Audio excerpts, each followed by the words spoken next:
क्या हाल है भाई, कैसा है? होप करता हूँ अपनी सेल्फ इम्प्रूवमेंट जर्नी पे काम कर रहा होगा एंड अपने आप को बेहतर बनाने पे काम कर रहा होगा। Just trying to be better in your life. I hope you are doing it.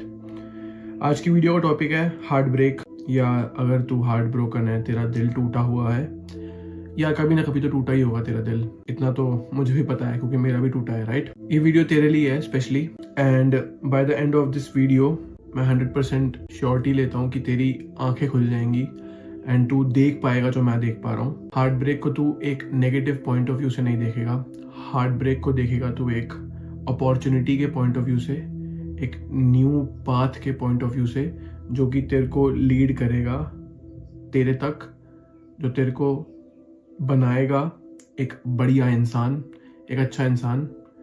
And चाहे किसी लड़की ने तेरा दिल तोड़ा है, चाहे तेरे यारों दोस्तों ने तेरा फ़ायदा उठाया है, या फिर तू अक चुका है दुनिया से और तू हार मान के बैठा हुआ है और तेरे को ऐब लगे हैं, you are just continuously doing the bad habits again and again on repeat, and तुझे समझ नहीं आ रहा कि करना क्या है ना? हर एक बंदा तेरे साथ ऐसा क्यों बिहेव करता है, तेरा दिल ही क्यों तोड़ता है? This video is for you. Let's begin. मैं शुरू करूंगा अपनी स्टोरी से। 9th standard 9th class, home tuition थी मेरी 8th स्टैंडर्ड तक। 9th क्लास में मैं कोचिंग इंस्टीट्यूट गया, मेरे पेरेंट्स ने मेरे को कोचिंग इंस्टीट्यूट ज्वाइन करवाया। For the very first day I saw a girl. मेरे को एक लड़की दिखी, बड़ी प्रिटी थी, बहुत सुंदर थी, लंबे बाल थे, इसको कहते हैं ना परफेक्ट, वो थी। एंड मेरा उस पर क्रश हुआ। एंड मेरी डमनेस ये थी कि मेरे को उससे बात करनी नहीं आती थी, मेरे को लड़कियों के बारे में कोई नॉलेज ही नहीं थी कि भाई किसी लड़की से बात भी कैसे करते हैं, क्योंकि 8th स्टैंडर्ड तक मैं एज अ होम ट्यूशन, या फिर मेरी मम्मी ने मेरे को पढ़ाया because she is a teacher. 1 साल तक नाम नहीं पता था, 1 साल के बाद नाम पता लगा जब मैं 10th स्टैंडर्ड में आया। गलती मुझसे वहां हुई, मेरे दोस्त को पता था कि I am having a crush on her, and he was opportunistic. He took the opportunity of going on with her in the commitment, in the relationship, and वो उसके साथ relationship में आ गया by the standard of 11th, जब हम 11th class में आए। and मेरी मिस्टेक क्या थी, मेरे को ये सिखाया गया कि मैं तो नाइस गाय हूँ, मैं तो हाँ में हाँ मिलाता हूँ, मेरे को नाइस बन के रहना है दुनिया के सामने, जो मर्जी हो जाए नाइस बन के रहना है। मैंने उस दोस्त के साथ भी दोस्ती कंटिन्यू रखी, मैंने उस लड़की के साथ भी फ्रेंडशिप बनाई, क्योंकि I was having a soft corner and feelings, good feelings, positive feelings for the women as well. But मैंने दोस्ती को भी कंटिन्यू रखा, मैंने दोनों लोगों को अपने साथ जोड़ के रखा for a longer period of time. मेरी मिस्टेक थी ये, राइट? तुम्हें क्या लेसन मिलता है इस चीज के अंदर कि दुनिया, लोग सबके सब अपॉर्चुनिस्टिक हैं, जिसको जहां फायदा दिखेगा वो वहां घुसेगा, जिसको जहां मौका दिखेगा वो वहां चौका मारेगा। उसको बोलते हैं ना, मौके पे चौका मार दिया। Getting it? But after all of that it's like now I guess 10 years हो चुके हैं ये सब चीजों को हुए हुए, 10 साल। मुझे अब जाके समझ में आया कि बहन चोद, मेरा तो कंपटीशन है उस लड़के से, मेरा तो कंपटीशन था वो लड़का, but just in order to be pretending to be a nice guy, कि भाई मैं तो हाँ जी यस सर करता हूँ, तो मैंने उसके साथ भी दोस्ती कंटिन्यू करी। मैंने उस लड़की के लिए, जिसके लिए फीलिंग्स थी, उसके साथ भी दोस्ती कंटिन्यू करी, उसके साथ भी फ्रेंडशिप बनाई। But in actual I was in competition with that guy because I was not better. मैं बेहतर नहीं था, तभी उस लड़की ने उसको चुना, मेरे को नहीं चुना। मेरे को मना कर दिया गया, उसको हाँ कर दिया गया, क्योंकि वो बेटर था, मैं बेटर नहीं था।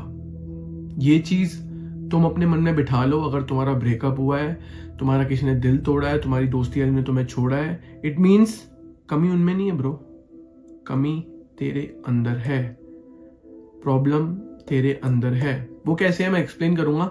It's a very debatable topic कि भाई नहीं, उसने दिल तोड़ा मेरा, ऐसे कर दिया वैसे कर दिया, उसकी गलती थी, उसने चीट किया, वो ऐसी थी, वो हरामन थी, या वो हरामी था।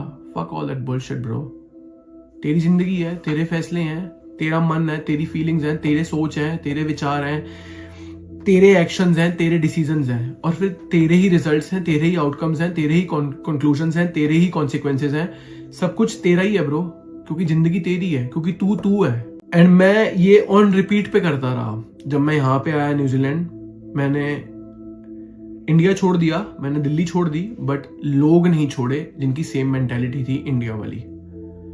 I kept on living with the same kind of people, working with the same kind of people, same environment. तो बहनचोद मैं दिल्ली में ही रह लेता फिर तो। मैंने 25-30 लाख रुपए घर वालों के लगा के यहाँ पे, क्या मैं लेनी देनी करवाने आया था? नहीं। सेम मेरे साथ यहाँ भी हुआ।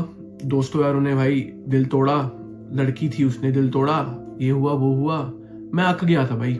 31 दिसंबर 2024 की रात को मैं शीशे में खड़े हुए देख रहा था खुद को, एंड मैंने खुद को क्वेश्चन किया। क्या क्वेश्चन किया? Am I good looking? क्या मैं इतना गुड लुकिंग हूं? या फिर am I good enough? Am I that financially resourceful? क्या मैं इतना रिसोर्सफुल हूं कि भाई मैं किसी की टेक केयर कर सकता हूं, किसी को प्रोटेक्ट कर सकता हूं, किसी को सर्व कर सकता हूं जो वो चाहें। हमारे माँ बाप ने हमें सर्व किया है ना, पढ़ाया लिखाया है, खिलाया पिलाया है, अच्छे कपड़े, गाड़ी भी दिलाई है, स्कूटी बाइक भी दिलाया है ना, खर्चने को पैसे भी दिए हैं, पॉकेट मनी भी खुली दी है, हुक्के शुक्के भी फूके हमने उन पैसों पे, खूब एंजॉयमेंट किया है। तीसरा क्वेश्चन मैंने खुद को ये पूछा, am I emotionally and mentally literate और स्टेबल? इसका मतलब ये है कि मेरे को छोटी छोटी बातों पे गुस्सा आता है, या मैं भी जाके छोटी छोटी बातों पर रिएक्ट करता हूं कि भाई किसी ने मेरे को कुछ बोल दिया तो फट से रिएक्ट कर दिया। ये 3 क्वेश्चन आए मेरे दिमाग में। Am I good looking? Am I financially enough? Am I emotionally stable and literate? और इन तीनों के जवाब जब मैंने देखे ना, पूछे अपने आप के साथ मैंने शीशे में खड़े होके कि ऐसा है कि नहीं, ये चीजें मेरे अंदर, ये क्वालिटीज मेरे अंदर हैं कि नहीं? And the answer was no for all of these 3 questions. सिर्फ और सिर्फ कोरा कोरा ना था मेरे मन की आवाज की तरफ से मेरे लिए। उस दिन मेरा माइंडसेट पूरा शिफ्ट हो गया एक ही रात में। मैंने अपनी फोटोज ली शर्टलेस। मैंने अपने आप को उस दिन वादा किया, और उसके अगले दिन मैंने अपनी मम्मी को भी फोन पे वादा किया कि भाई यस मम्मी, मैं अपने आप को ऐसा बदलूंगा कि लोग अब तुम्हें आके बोलेंगे कि हार्दिक तो बहुत अच्छा कर रहा है, एंड मैं किसी को कुछ नहीं बोलूंगा बोलने के लिए। I will turn the tables.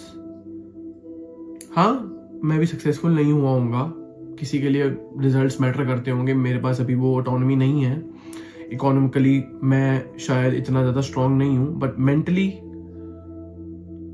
Emotionally and physically I am better than who I was yesterday. तुम अगर मुझे नहीं जानते, मेरा नाम हैडी है। मैं न्यूजीलैंड आया था 2019 में। I am completing 7 years over this year and I came as an international student and yes, it was the very best decision of my life. मैं आज ये बहुत ही प्राउड से बोलता हूँ, राइट? एंड अगर तुम भी इंडिया में हो या एज एन इंटरनेशनल स्टूडेंट बाहर आए हो, देन आगे का पार्ट जरूर सुन के जाना, क्योंकि आगे मैं कुछ ऐसी बातें बताऊंगा जो तुम्हें सुनने को मिलती हैं बट तुम्हें पता नहीं है कि डील कैसे करना है। जब तुम्हारा ब्रेकअप होता है या तुम्हारा दिल टूटता है, अगर तुम अपने घर वालों से शेयर कर लेते हो देन वेल एंड गुड, वो भी यही कहेंगे। तुम्हारे दोस्तों यारों से तुम शेयर कर लेते हो तो भी ठीक ही है, जो तुम जिनको तुम दोस्त यार बोलते हो अपने, वो भी यही कहेंगे। क्या बोलेंगे? वो तेरे लिए नहीं बनी भाई, यू डिजर्व बेटर। 99% लोग तुम्हें बोलेंगे कि वो तेरे लिए नहीं बनी, यू डिजर्व बेटर, बट तुम्हारी जो बुद्धि है उसमें वो चीज नहीं बैठेगी। तुम ही बार बार मन में अपने आप को क्वेश्चन करोगे कि नहीं यार, मैंने तो उसके लिए वो भी किया, मैंने तो उसको फूल भी दिए, मैंने तो उसको टेडी बियर भी दिया, मैंने तो उसको खाना भी खिलाया, मैंने उसको बाइक पे भी घुमाया, मैंने उसको गाड़ी में भी घुमाया, मैंने उसको चॉकलेट भी दी, बर्थडे पे गिफ्ट भी दिया, बैग भी दिया, शॉपिंग भी कराई, खर्चा भी किया, सब कुछ किया, अपना तन मन धन सब कुछ दिया उसको। एंड ऑफ द डे चली क्यों गई? क्यों किया उसने ऐसा? करते हो ना क्वेश्चन अपने आप से मन के अंदर, नहीं मिलता जवाब, नहीं समझ में आता कि यार यू डिजर्व बेटर, वो तेरे लिए नहीं बनी। ये सिचुएशन के अंदर ये लाइन नहीं समझ आती। मन ही मन बोलते हो कि बहन चो नहीं यार, मैंने किया था, ऐसा क्यों हुआ? मैं बताता हूँ क्यों हुआ। जो लड़कियां होती हैं ना, विमेन्स, फीमेल्स, फेमिनिन्स, उनकी बायोलॉजी क्या है? उनकी बायोलॉजी सिर्फ 2-3 चीजों पे ही स्टैंड करती है। पहली, biologically they are capable of giving birth to the offsprings. बच्चा पैदा सिर्फ एक औरत ही करती है, हम भी एक माँ से ही जमे हैं। दूसरी चीज, अगर वो बच्चा पैदा करती है ना, देन वो अपने बच्चे को प्रोटेक्ट करती है। For protection in today's date you need money, you should be resourceful. तुम्हारे पास इतनी धन दौलत होनी चाहिए कि तुम किसी औरत को और उसके बच्चे को, किसी जनानी को, और फिर जो तुम्हारा बच्चा होगा उसको संभाल सकते हो, ठीक है। एंड तीसरी, you should be protective as well.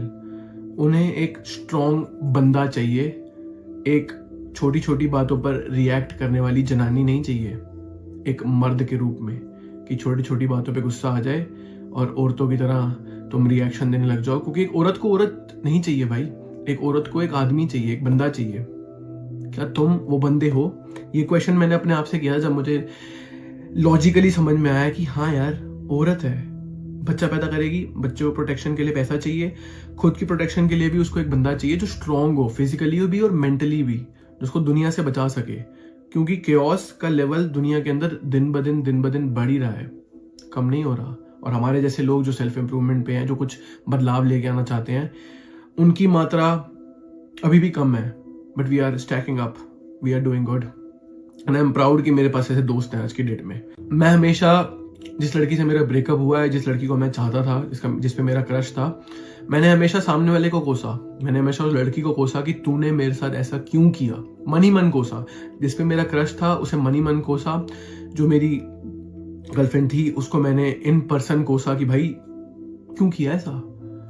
मेरे को क्वेश्चन है मेरे मन में, क्यों किया? कहाँ है जवाब? मुझे जवाब चाहिए। जवाब मुझे उस दिन मिला जब मेरा माइंड खिसका कि भाई मेरा माइंडसेट शिफ्ट हुआ। मिस्टेक इज योर्स, गलती तुम्हारी है, उसकी गलती बिल्कुल भी नहीं है। उसे कोसना बंद कर दो।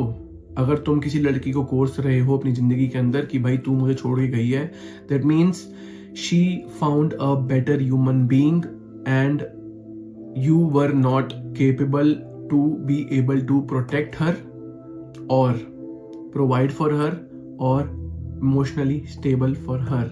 जब मैंने रिस्पॉन्सिबिलिटी और ओनरशिप लेनी शुरू कर दी खुद की, कि I am not enough, I have to become enough, I have to provide something to the world, to the women out there, then I will attract everything easily. दूसरी चीज जो मैंने सीखी और बिठा ली अपनी दिमाग में उसी दिन, जितना ज्यादा तुम लड़कियों को, औरतों को, विमेन को चेस करते रहोगे ना, उनके पीछे पीछे भागते रहोगे एज अ डेस्परेट गाय कि मेरे को तेरी जरूरत है, मेरे को तेरे साथ रहना है, मेरे सर में हाथ फेर दे, मेरे को तेरी गोदी में सिर रख के सोना है, मेरे को तेरे को टेडी बियर फूल देने हैं। दो, मैं ही नहीं कह रहा मत दो, but still if you are being so feminine and not so masculine and as a strong man जिसके पास एक मिशन है, एक पर्पस है पूरा करने के लिए, फिर कुछ टाइम के बाद ब्रो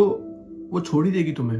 और फिर ये मत बोलना कि वो छोड़ के कोई है, क्योंकि उसे एक जनानी नहीं चाहिए, उसको एक मर्द चाहिए जिसके पास अपना काम और धंधा हो करने के लिए, अपने पास कुछ जिंदगी में बनाने को हो, कुछ बिल्ड करने को हो, चाहे वो बिजनेस है, चाहे वो बॉडी है, चाहे वो अपना माइंडसेट स्टेबल करने पे काम करना हो, चाहे वो कुछ भी हो, चाहे वो दुनिया में अपनी साइड से क्या सर्व कर रहा है दुनिया को, जो कि उसका पर्पस है, राइट? क्या है उसके पास देने के लिए, वो देखेगी। स्टार्टिंग में तो बहुत लाला लाला लगता है कि भाई मजा आ रहा है, बढ़िया है, सही है, सब कुछ सही है। धीरे धीरे उम्र बढ़ती है ना, तो घर वालों का प्रेशर आता है, शादी करो, बच्चे करो, बच्चों के बाद बच्चों की सिक्योरिटी, खुद की सिक्योरिटी कहाँ से आएगी? मैंने अपनी मम्मी को पूरी जिंदगी भर काम करते हुए देखा है, मेरे पापा को भी काम करते हुए देखा है। जो भी मिडिल क्लास फैमिली से हैं समझ सकते हैं कि जिनके पेरेंट्स दोनों के दोनों वर्किंग होते हैं। आजकल तो सारे ही काम करते हैं, राइट? मेरे हिसाब से रिलेशनशिप्स इसलिए नहीं चलते क्योंकि feminine is having a different emotional wavelength. Minute में वो गुस्सा हो जाती है, मिनट में वो शांत हो जाती हैं, है ना? अगर वो किसी जॉब पे जा रही हैं, कोई उनको तंग कर रहा है, कोई उनको पैसिव एग्रेसिव बिहेवियर दिखा रहा है, कोई उनको परेशान कर रहा है, है ना काम पे, या उनको डोमिनेट करने की कोशिश कर रहा है काम के ऊपर, being in a higher position, then she will feel stress. वो किसके आगे आके बर्स्ट आउट होगी? घर पे आके, अपने बंदे के सामने ना, अपने आदमी के सामने। बट अगर आदमी ही औरत की तरह बिहेव कर रहा है कि आदमी के काम पे भी बसड़ चल रही है और घर पर आके वो अपनी औरत पर चिल्ला रहा है, फिर इसको बोलते हैं इमोशनल लिटरेसी। अगर तुम देख पा रहे हो जो मैं तुम्हें दिखाना चाह रहा हूं, राइट? सो जितना मर्जी तुम चेस कर लो औरतों को, जितना मर्जी तुम उनके पीछे पीछे भाग लो, डेस्परेट दिखा लो खुद को, नहीं, कभी भी नहीं होगा। What I want you to do is chase excellence. मेरा दोस्त बैठा है जो पीछे, इसने मुझे एक चीज सिखाई थी, chase excellence and then women, world and money will follow. Excellence को चेज करने का मतलब ऐसी कौन सी एक चीज है जिसमें तुम माहिर हो, जिसको तुम्हें करके खुशी मिलती है और जिसको तुम मोनेटाइज कर सकते हो, पैसा कमा सकते हो उससे। What is that one task you can do? It's a long process. अपने आप को उस लेवल तक का बनाना पड़ता है, कंस्ट्रक्ट करना पड़ता है। कोई बंदा, कोई भी आदमी, कोई भी मेल, कोई भी मैस्कुलिन, कोई भी आदमी जो एक मेल है, एक लड़का, एक बॉय है, इस धरती पे आता है ना, वो एक आदमी होता नहीं है। उसको खुद को कंस्ट्रक्ट करना पड़ता है to be a man. Women's का केस डिफरेंट है, मैं उसके बारे में कुछ कमेंट्री नहीं दूंगा, but yes, as a man you have to build yourself and you have to provide value on the table. That's it. तो अगर अभी भी तू सोच रहा है कि भाई उसने मेरा दिल क्यों तोड़ा, इसलिए तोड़ा क्योंकि तू इतना इनफ नहीं है ब्रो। अगर मेरा उस लड़की ने दिल तोड़ा था, XYZ जो भी थी, शायद वो देख रही होगी ये video, and I am sorry कि मैं तेरे को ब्लेम किया। I should have blamed my self, but या आई नो रिस्पॉन्सिबिलिटी और ओनरशिप जब मैंने लेनी शुरू कर दी, जब तू अपनी जिंदगी की रिस्पॉन्सिबिलिटी और ओनरशिप खुद उठाएगा ना कि हाँ मेरी स्थिति, मेरी सिचुएशंस आज जो है वो मेरे पुराने लिए हुए फैसलों पर आधारित है। मैंने अगर अपने फैसले वो नहीं लिए होते तो मेरी स्थिति ऐसी नहीं होती। तो अगर अपनी स्थिति को बदलना है ना तो इसका मतलब खुद को बदलना है, और खुद को बदलना है ना तो मतलब अपने फैसले बदलने हैं। अपने फैसले बदलने हैं ना, अपने डिसीजंस बदलने हैं, तो अपने बिहेवियर को बदलना है। अपने बिहेवियर को बदलना है तो अपने एक्शंस को बदलो। अपने एक्शंस को बदलना है तो अपनी फीलिंग्स को बदलो। अपनी फीलिंग्स को बदलना है तो अपनी सोच को बदलो। सब कुछ कनेक्टेड है भाई। सोच बदलोगे ना, सब कुछ बदलना शुरू हो जाएगा। आज भी यही कहूंगा, कल भी यही कहूंगा, जिस लड़की ने दिल तोड़ा है, या तुम कहते हो उसने दिल तोड़ा, उसने नहीं तोड़ा bro. She just moved on to a better guy because you are not enough. Go on, उसे माफी मांगो and let her go, let her live her life and do your part. Start leveling up, start improving yourself, go on the self improvement path. And जब तुम self improvement पे काम करोगे ना, you'll become more attractive. तुम्हें बोलना आ जाएगा, social skills, तुम्हें attractive दिखना आ जाएगा, physical appearance, तुम कुछ meaningful, purposeful पे काम कर रहे हो, your life purpose, your mission, you have to put on work in that every day. नहीं तो तुम्हें रात को नींद नहीं आएगी. That becomes your masculine frame and your sexual market value will upgrade. Simple. You have to put your attention inwards yourself. ऐसे किसी पे उंगली करते हैं ना तो एक उंगली आगे, हमारे घर वाले बोलते हैं कि एक उंगली आगे है, बट वो 3 उंगलियां जो पीछे है ना वो तुम्हारी तरफ है। सो वो अपने अंदर मोड़ना शुरू करो and you'll become better. I hope this video is valuable to you and you can check out more of my YouTube videos on my channel. अगर किसी तुम्हारे यार दोस्त का, किसी घर वाले का, किसी सज्जन मित्र का, भाई बहन का दिल टूटा है, इवन किसी लड़की का भी दिल टूटा है, share this video to your family, friends और your any of the mates you know, and like, share, subscribe जरूर करना, क्योंकि algorithm will push my video to more and more people who needs awareness. I hope that this piece of work is valuable to you and I hope the very best for you. मिलते हैं किसी और बढ़िया सी video के अंदर, बढ़िया से topic के ऊपर. Until then, take care and remember, your effortful efforts will become effortless when you run down the path of self-improvement. Bye-bye.